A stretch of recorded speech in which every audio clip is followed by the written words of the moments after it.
Pleasure to talk to you about this film. I saw it back at the Cannes Film Festival. The reception was so warm to it. How do you feel about awards, about audiences recognizing how amazing your film is?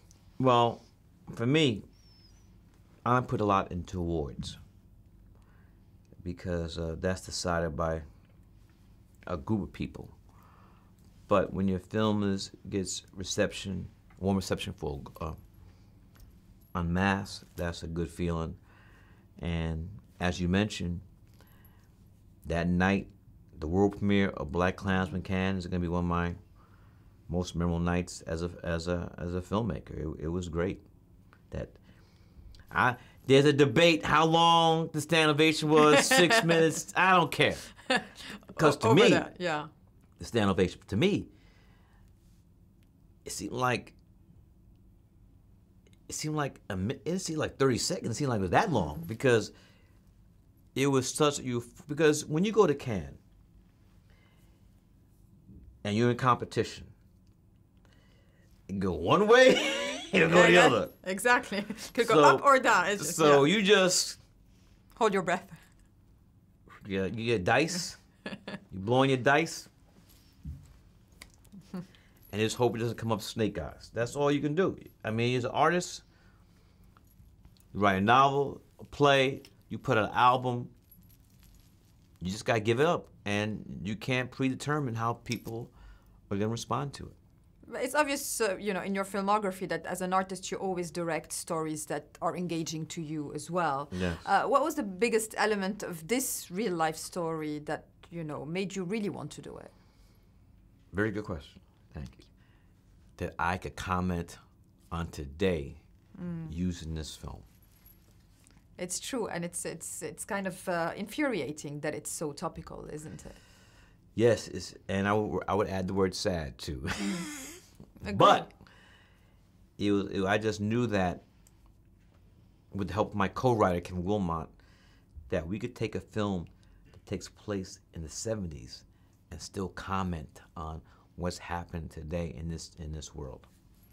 How present was Ron on set? Ron never came to set. He came to the read-through, and for like a week after the read-through, he worked closely with John David Washington, who played himself, and that was it. Talking about John David and about Adam Driver, how important is it for you to find really the right, not only the right actor for the part, but the right actors together for the parts? Casting is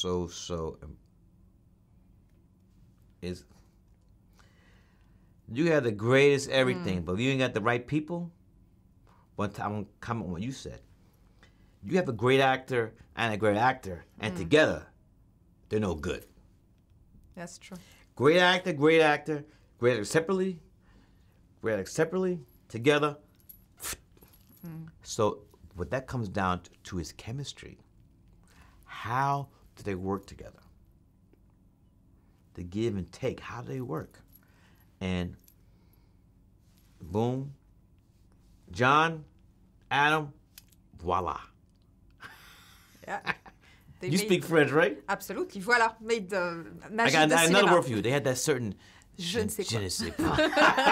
How you know I was going to say that? Well, it is a light French expression, although, I'm Lebanese, I speak Arabic, but it's very good in French as well. How amazing is it for you that your movies are each memorable for its own context, basically, that you don't have two movies that are alike or two movies that say the same thing? How important is that for you, that every piece of work is unique? Well, thank you for that comment. It's not, all I'm doing is expressing what I want to do. And I've tried not to repeat myself. I love storytelling. I love telling stories, and there's so many stories to tell. The studio wanted me to do a remake. She's Gonna Have It with my first film. They wanted my second film to be a sequel. I'm not doing that. And actually, 30 years later, we ended up doing it on Netflix, but not back to back.